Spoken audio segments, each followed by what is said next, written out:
So, marriage and Yes. divorce and kids and child support, that's a central theme throughout a lot of your comedy routine. It's been in my life since I have been having a very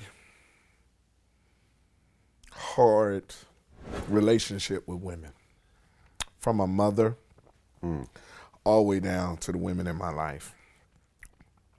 If I look at any times that I can look at the pain, the common denominator is me and a woman. But you said that you love your kids to death. You just wish that their mamas were different. Yeah, I just wanted the woman of my dream to be the mother of my kids. They're great mothers.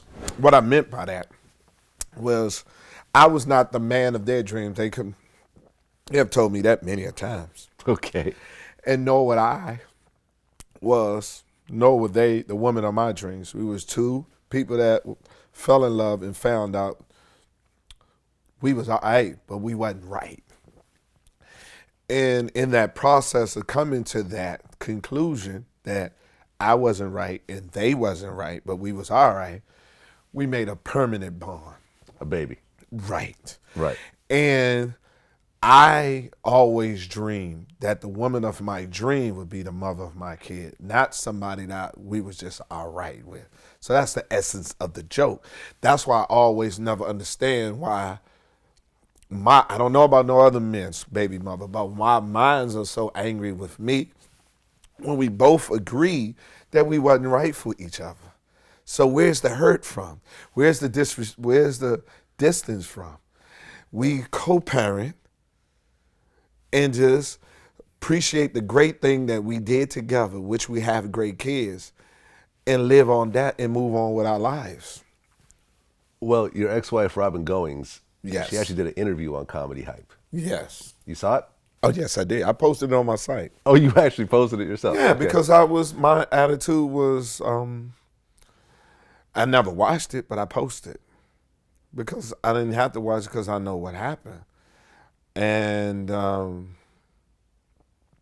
me and her has a different philosophy of what my responsibility to her is.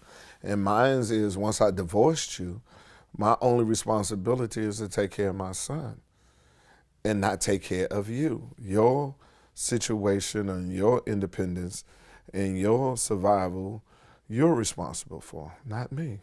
Well, I had Darius McCrary on my show recently. And he's had his own issues with baby mothers and women in general. He dated Corinne Steffens at one point, which had a whole Yes. which had a whole set of interesting events to go along with it. But he said something interesting. He said child support is meant for kids, not a failed relationship. It's a cold-blooded hustle, man. Child support is for to support the child, not for failed relationships. And we've just witnessed how fathers have been moved out of the house since the welfare system. I was a producer on a documentary called "Where Are All the Fathers?" Where are all the fathers? And now we're in a society now where it's very difficult for a man to be a man. But when you become to a one percenter, the money that you give, some women use that money for their standard of living. And that's where there's a disconnect because it ain't your standard of living. And I just want the record to show, every financial responsibility for my children, I take on that. None of my mothers of my kids has never been a financial liability to them. When it's come to financial, I'm the only parent. When it comes to any other decision, we co-parent.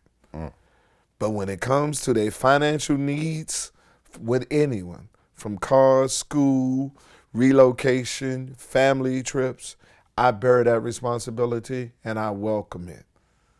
But when they turn 18, me and my child has that report of that financial responsibility, and I don't need a moderator to send it to any of them for you to distribute that money to my child.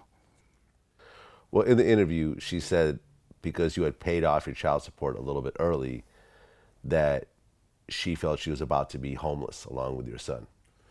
Well, her being homeless is not. The reason why I paid it off early, because I'm an independent contractor, as if you. Yep. You don't work, you don't eat. Right. If you have a young lady, which she is, and you know that if I mess around and get sick, I will not make money to pay her. So my thing is, let me put some extra to it so I build up some working capital. So in case I get sick, I have payments I already paid. Mm-hmm. Thanks to the good Lord, I never got sick. So those 15 years of extra payments accumulated to 6 months early of me paying. So I say a joke. My son is 17, but in child support years, he's 18. Right. So if women want a man to pay the arrears for the money she didn't get, then if you've been paid overages, you can't keep that too. You can't have it both ways. And if you spend it, and because you spend it, now it results in you not able to sustain your standard of living, how is it my fault? I'm on your side, man. How is it my fault? How am I making you homeless because I fulfilled my legal obligation to you, who you sent me to court? You took me to child support. They set the parameters in the prison. Personally, I would have gave you more had you came and talked to me. But you brought a third arbiter in here and said, I don't trust him. Y'all tell us that you brought this man in here. And he said, this is how much I have to pay. I honored it and took it on everything. I paid my son everything, his personal, his private school, his Cadillac truck he has, his tuitions that he's going now for college. He lives in the room with him in Calabasas where I got the house for him. Everything financially has to deal with my kid on. Now the money that I give to you that's supposed to be for him now is causing you financial hardship. And do you call me and say this is that? I didn't hear from her. I heard the video. And for Comedy Hype, which they say in the interview that I'm the motivation for them having this site, they have never interviewed me like you interviewed me. But you interviewed my ex-wife? Yeah. Yeah. I kind of saw through that. At the end of the day, the child support is made for the child. It's not designed for you not to work. It's child support. It's not adult support. It's been that mixture has been going on for years. And a woman can easily, and this is a stigma that goes along with being a black male, it's easy for her to say he's a bad father. Mm-hmm. You can just sit there. I mean, just like police say, man, I threatened, I feared for my life, and people just accepted it was right to kill him. He's not a good father, he don't kill his father, and just people just believe it. Right, especially being an entertainer, Yes. the whole stigma associated with that. Yes. Oh, he just had a bunch of kids, he don't take care of none of them. Yeah. Yes, it just is. And anybody that knows me, that's the greatest accomplishment I have ever done in my life. I have 2 daughters and 1 son. And that's the best thing I have ever done in my life is my kids. And I take on that responsibility because I know how it feels not to have a father.